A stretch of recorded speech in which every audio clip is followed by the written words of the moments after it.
Kia ora, kia ora, hello. How are you, Nikita? You all good? Sorry about that. There was a little hiccup there as I started. Everything just crashed down, but it's all good. Can you hear me all right now, Kita? Awesome. Cool. How's that? I was working fine all day, and then soon as we decide to go live, it decides to crash. But we're on to it now, so that's good.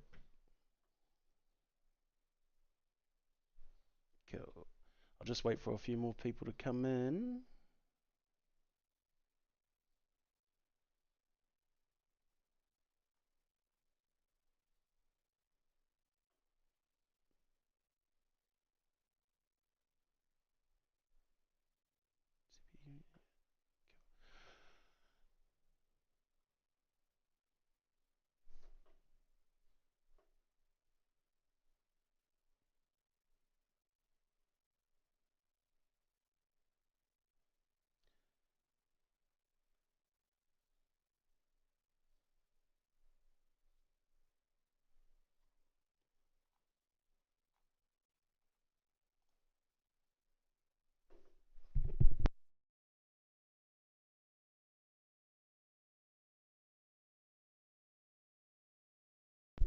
Cool. I'm just playing a little presentation just while I'm waiting for people to come in after that hiccup.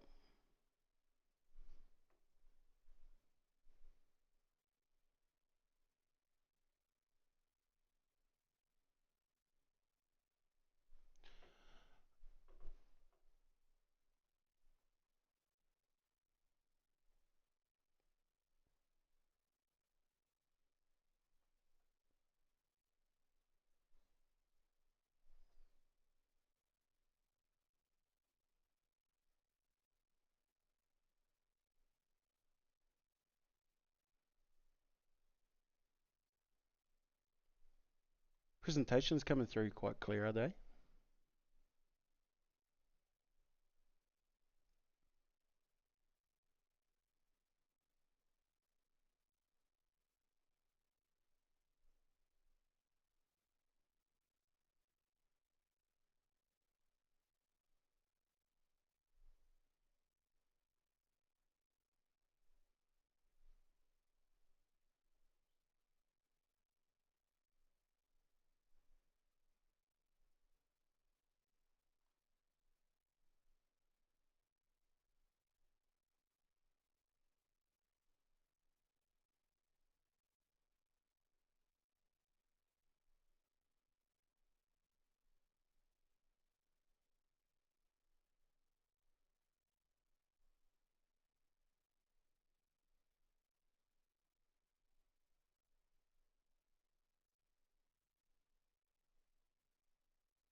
Awesome. Okay, we'll get started. Okay, kia ora tātou katoa e ngā manuhiri o ngā hau e whānau mai hara mai ki Whale Watch Kaikoura. So, welcome everybody into another online presentation. First of all, before we carry on, I just want to apologise about a couple of weeks ago when we were meant to go live. Unfortunately, I had to shoot away from work, but our plan from now on is to start doing these regularly and try and do them once a week.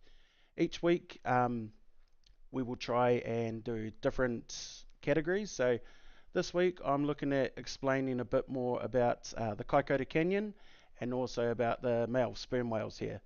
Next week, I'll look at doing maybe humpback whales and dusky dolphins, and then carry on from there leading up into Christmas, and then we'll be looking at doing some other cool things online.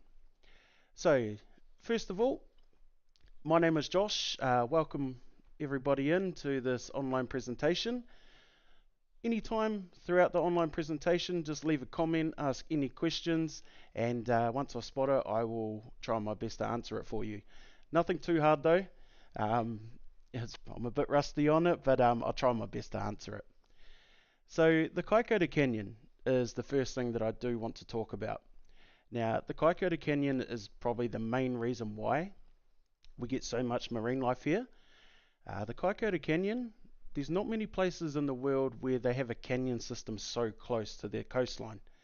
Now, if I was to bring up a image of the canyon, this is what it actually looks like right here.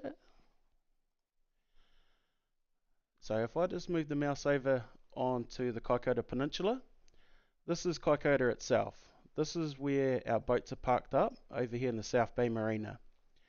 Now, about 3 nautical miles south of the marina, if you travel to here, that is where we enter into the Kaikoura Canyon.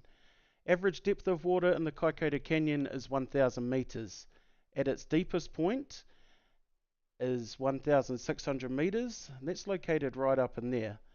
Now, the widest point in this canyon is actually 5,000 meters, and that's the mouth of the canyon. The mouth of the canyon is actually from this point here to this point here, and then the canyon goes all the way up into there.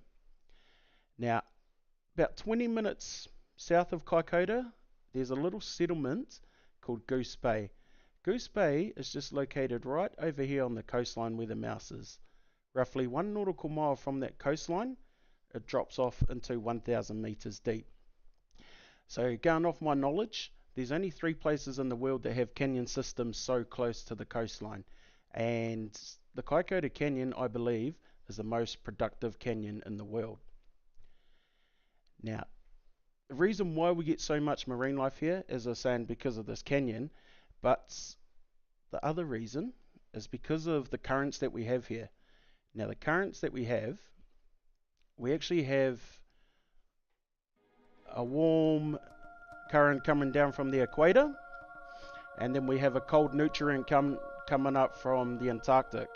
What happens is both of these currents collide, and then that there shoots through the Kaikoura Canyon itself, and then it creates a big upwelling effect, which lifts all of the marine life from the bottom, like your microscopic plankton, and it just begins the start of the food chain, which, you know, makes bigger fish come in and feed, which attracts sharks, dolphins, and whales.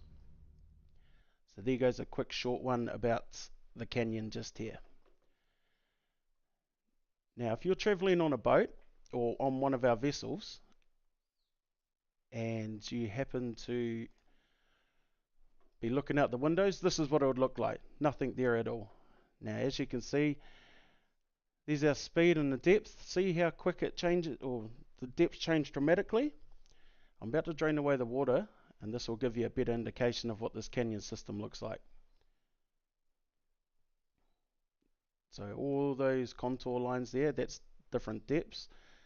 There goes a close-up shot of in towards the coastline there.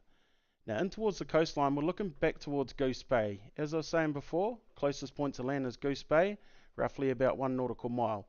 So this is leaving the South Bay Marina, about 3 nautical miles, drops off into this deep water. Auckland Sky Tower is a depth gauge there. Now, looking back into the coastline, all up in that, into the canyon there, goes right in there. So this here is actually a simulator that was made for us, about a year old, and it gives you a good indication of what the canyon looks like.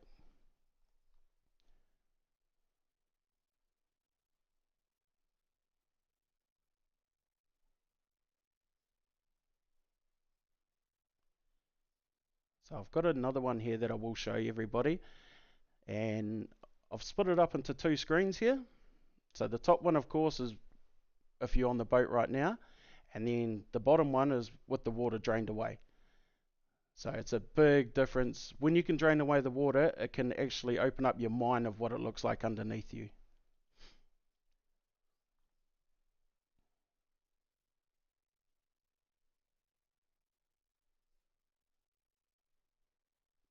So with the canyon itself, I do want to play this presentation because, as I was saying about those currents attracting all the different species of marine life, this one here is going to show you all the different whales, dolphins, sharks, and squid that we get to see.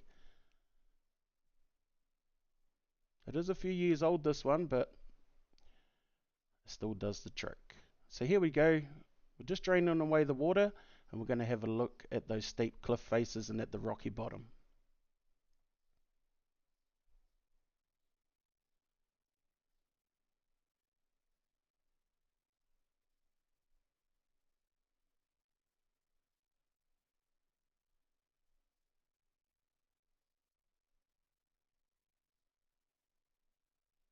So looking back at that simulator before and then looking at this presentation, they're very identical, and it gives you a good indication of our canyon system there. There goes the Auckland Sky Tower. Now they've just put that in there for a depth gauge. Stands at a height of about 330 metres. Now if we were to stack 5 Auckland Sky Towers on top of each other, it would only just break the surface of the ocean at its deepest point in the canyon.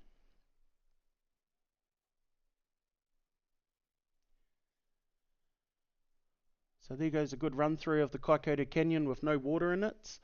Now, what we do is we are going to fill the canyon back up with water and take a look at the different species of marine life that live at the bottom and work our way back up towards the top.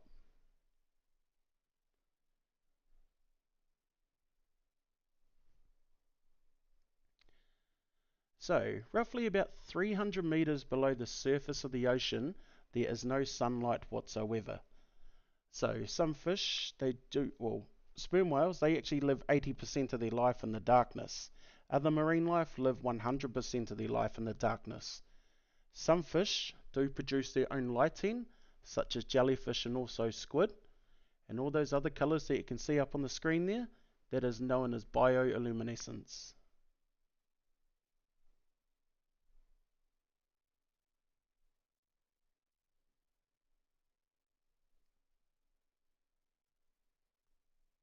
So deep down in the canyon, plunket sharks or black sharks can be found.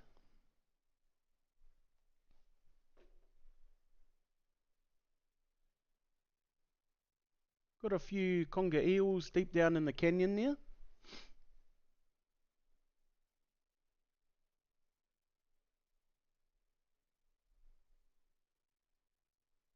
The famous giant squid or the Architeuthis ducks. Now the giant squid, it does have the largest eye out of any creature or mammal on Earth, same size as a soccer ball or a very large dinner plate. The school of fish here is known as hoki. It is New Zealand's most exported fish.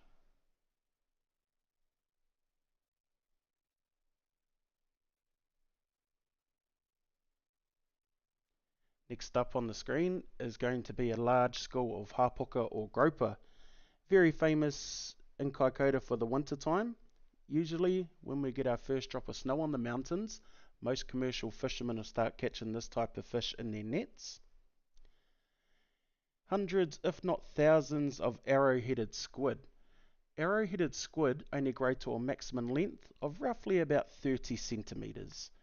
You may know this better as squid rings or calamari.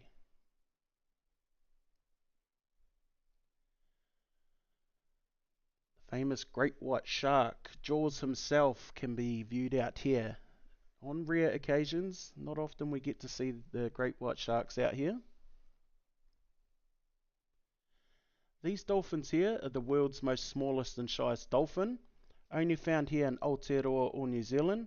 They are known as the Hector's dolphin, Tutu Mairekurai, special ocean dweller.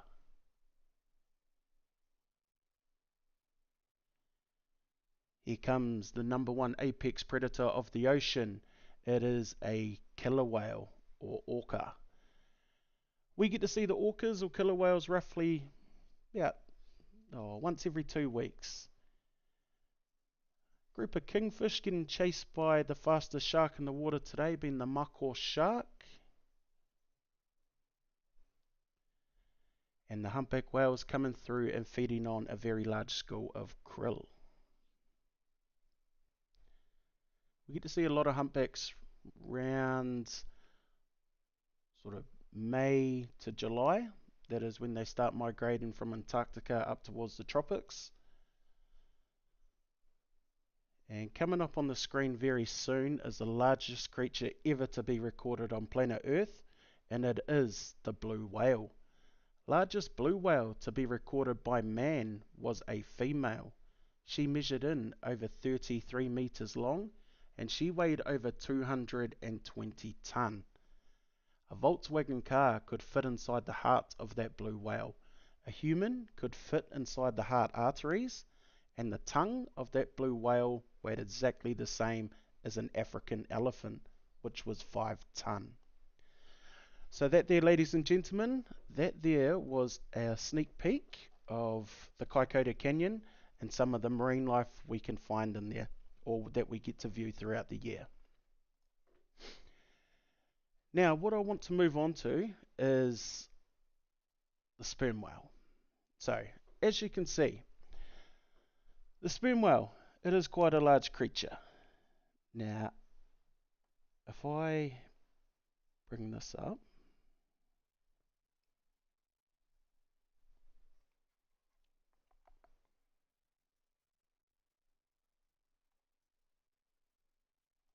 cool, cool, there we go.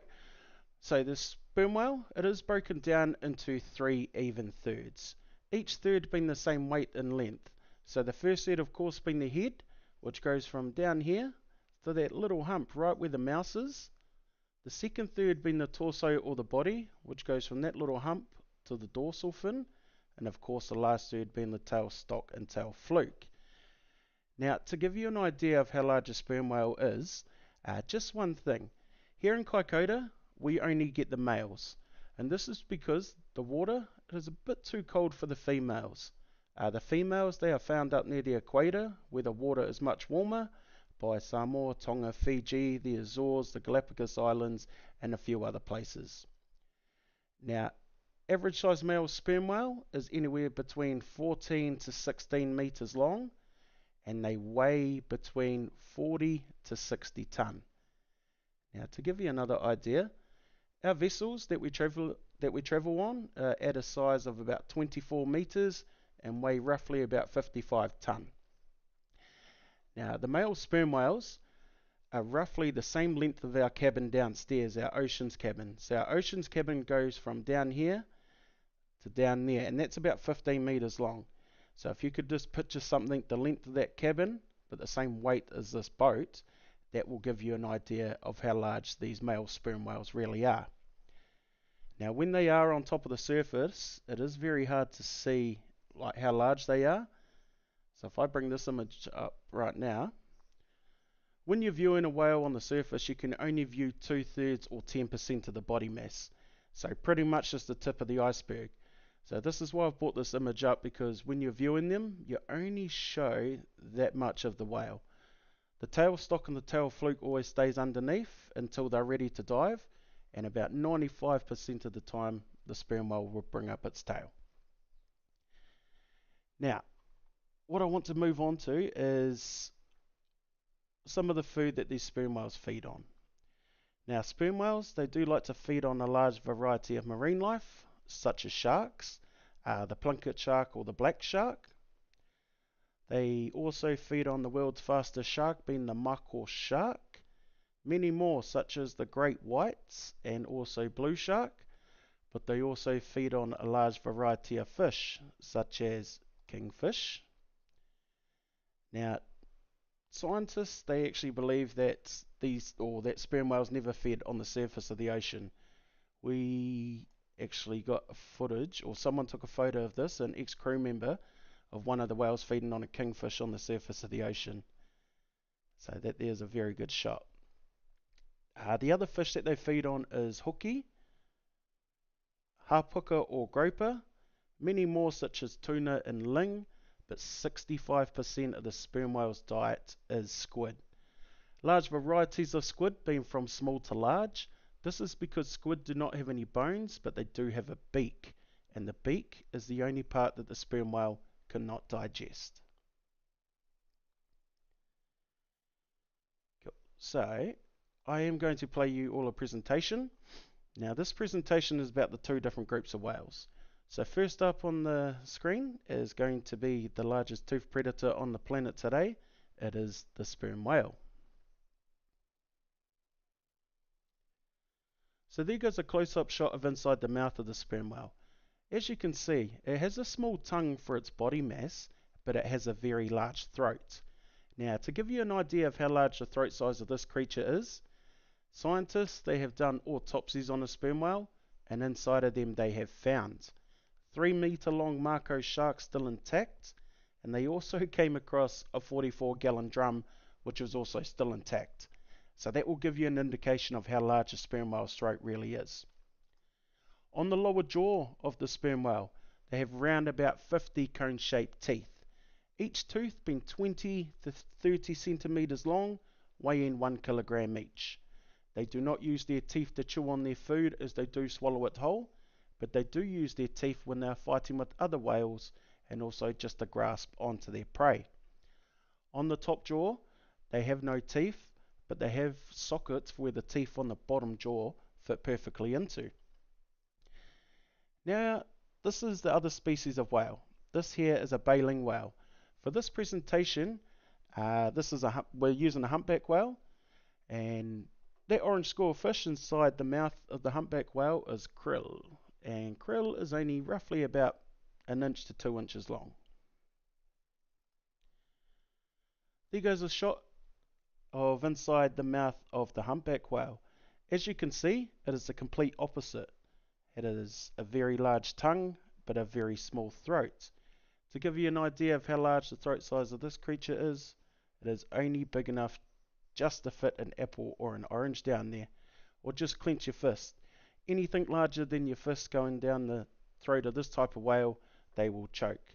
That's why they only feed on smaller schooling fish such as herrings, plankton, sardines, and krill.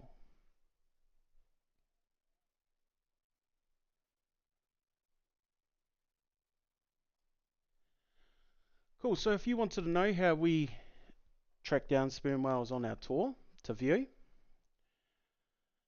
we use two things. We use our eyes and we use our ears.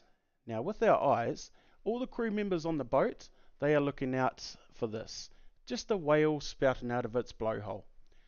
Sperm whales themselves, they are on top of the surface to reoxygenate for 5 to 10 minutes.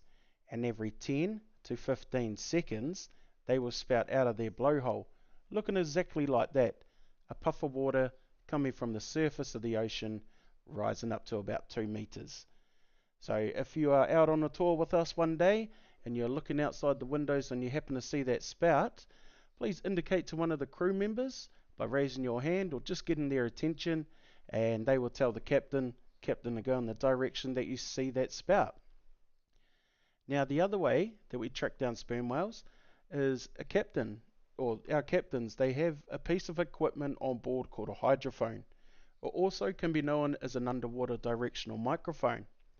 On the hydrophone, we can hear sperm whales echolocates, or it depends on the sea conditions, between 2 to 7 nautical miles away, and the sound that we listen for is a clicking sound, very similar to the clicking of your fingers or the ticking of a clock.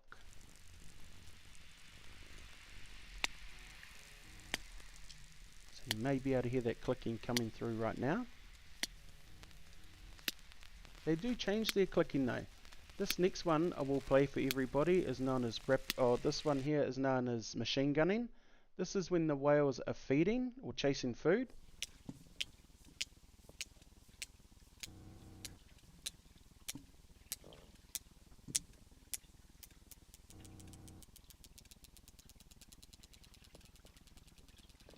So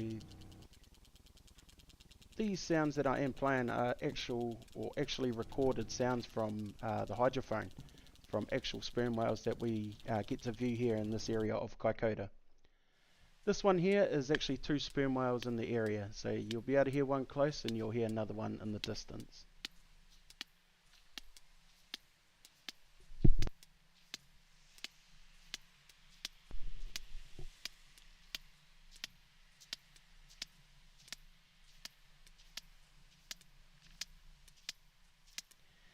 cool. So I had an opportunity to speak with one of the captains here at Whale Watch Kaikoura, and he will be able to fill you in on a bit more about... Kia ora everybody, I am joined here by one of the skippers here at Whale Watch.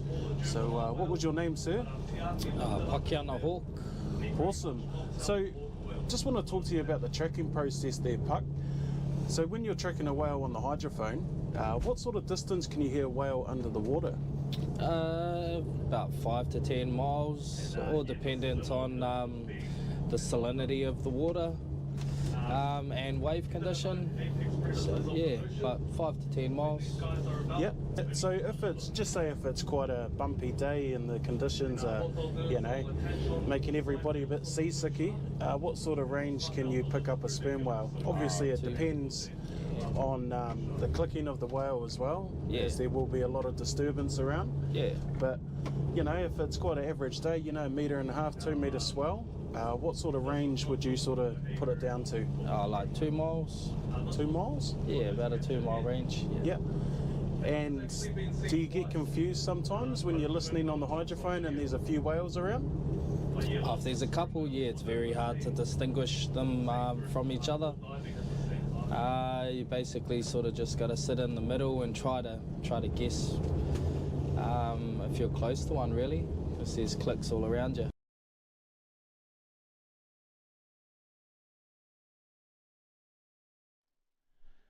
Now if we just come back to this, I'll just want to show everybody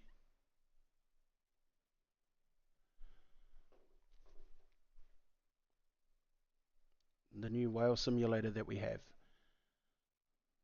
So if you're out on a tour with us and you see a whale, just say if you see Tiaki like I have put up on the screen here, and he dives right next to us, the crew members will actually, on our tablets, we will put down a mark on our sightings app of where that whale went down. Now with this, we can actually turn on a few things and we can actually keep an eye on where this whale went down. So I'll put on a few settings here. So we've got the sea temperature up top there, 0 degrees Celsius or 32 degrees Fahrenheit. The depth of water, because the whale has only just dived down, it's only at about 90 meters of water. As it gets on throughout its dive, it gets right down to 1,000 meters. The behavior, so he's just normal at the moment, so he's just diving down, been back up to reoxygenate, and he will go look for food. Halfway through his dive, as I was saying, about 45 minutes is the average dive time for a sperm whale. So roughly about the 25-minute mark, that behavior up in the top right hand corner will change from normal to hunting mode. The oxygen level, because he's just come up to reoxygenate, we know that his body is full of fresh air, so he doesn't need to come back up just yet. Towards the end of the 45-minute cycle, that is when the sperm whales, you'll see that drop down to roughly about 10%. The pressure, so the deeper the whale goes, the more intense the pressure gets, and the speed of the whale. So about 2 knots, 3.5k, 2.1 miles per hour. So we can change the camera angle around for this whale. So there goes a side view. We can get a look at this whale from underneath as well. Also from in front. So here goes a look of shot of the Kaikoura Canyon.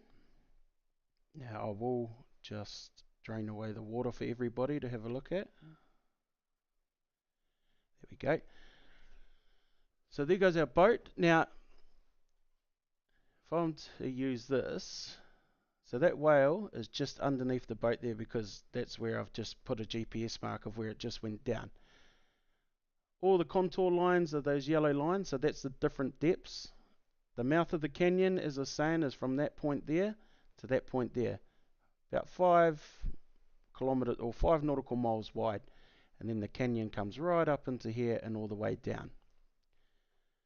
But yeah, this here, ladies and gentlemen, is a cool simulator that we've got. And it actually, it's really good for the passengers on board because then they can sort of see all the details on the TV screen saying, oh, how long's Tiaki been down for? or it's all on the screen here. Top right hand corner has been down for 30 minutes. For 3 minutes. You know, he's not going to be due up for another 45 to 60 minutes. Now, there is another presentation that I do want to show everybody about the sperm whales, and it is about their breathing. So they're underneath for 45 to 60 minutes hunting around for food. They've got to eat at least 1 ton of food a day. So this is why we get a lot of, well, the Kaikoura Canyon is a feeding ground for these male sperm whales. 99% of the time, these whales in this area are solitary because they have to eat so much food. So it's easier for them to hunt by themselves, so whatever they find they can eat. But this presentation that I want to show is all to do with the sperm whale when it comes up to reoxygenate. Once he comes up, he will break the surface of the ocean, whether it's logging, lobtailing or breaching. I'll show everybody a few photos about that. But 5 to 10 minutes are on top of the surface of the ocean to store oxygen inside their lungs and also inside their muscle tissue. Also stores it inside his brain and heart. Now once he's stored all of those areas up, he'll go back down on another deep feeding dive.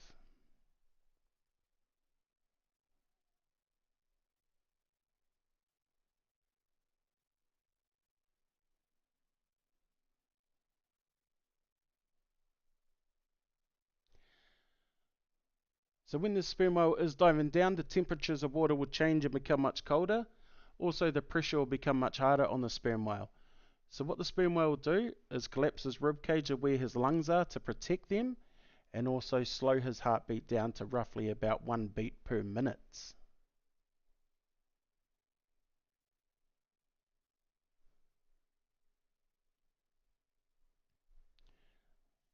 So deep down in the ocean can get right down to -10 degrees, even more. So all that wrinkly skin on the side of the sperm whale, that there is known as the sperm whale's wetsuit. What it is 17 inches of pure blubber and fat. Known as the sperm whale's wetsuit. It is only found to be that thick on males. Now they need it for when they are in cold waters, such as here in Kaikoura, and also when they travel down to Antarctica.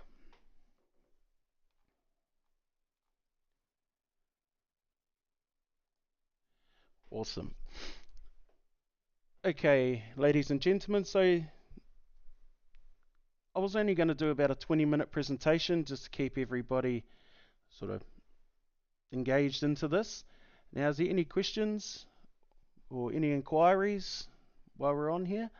As I was saying, any time throughout these live presentations, if you have any questions, I'll be keeping an eye on the chat there, making sure I don't miss anyone's questions and whatnot. I am looking at doing this once a week. Each week will be different, so next week be talking about maybe humpback whales and dolphins, or we can go back to, you know, the beginning of the company or the boats itself as well.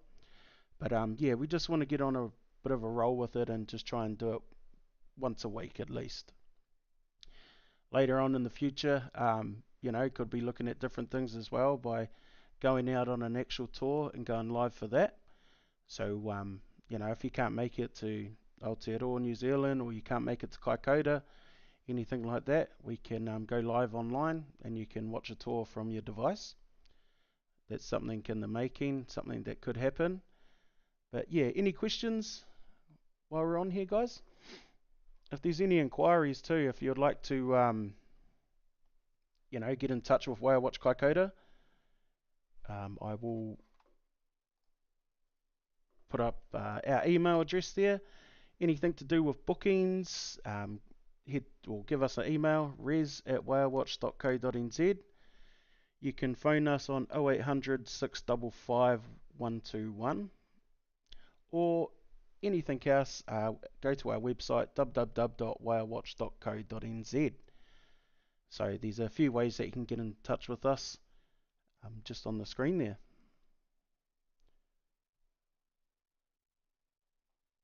But yeah, apart from that, guys, if you have any questions, just comment on this. It will be on YouTube We do get notifications when you do comment. Any other inquiries, send us an email just on the screen there. But yeah, apart from that, if there's no other questions, I'll let everybody go.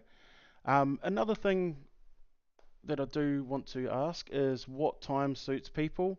So just leave in the comments as well. If 6 o'clock doesn't suit, that's fine. We can go live at a different time that suits majority. I mean, we're not going to keep everybody happy, just bear in mind, but if we can keep majority happy, that's fine. So yeah, all the feedback we can get is important, as it's hard to work on unless we know. But apart from that, I'd like to thank everybody that tuned in. We do hope you enjoyed it. Now, if you have any inquiries, once again, just comment on here, send us an email, or give us a phone call. Easy as. Apart from that, ladies and gentlemen, nō reira, tēnā koutou, tēnā koutou, tēnā rā tātou katoa, kia ora.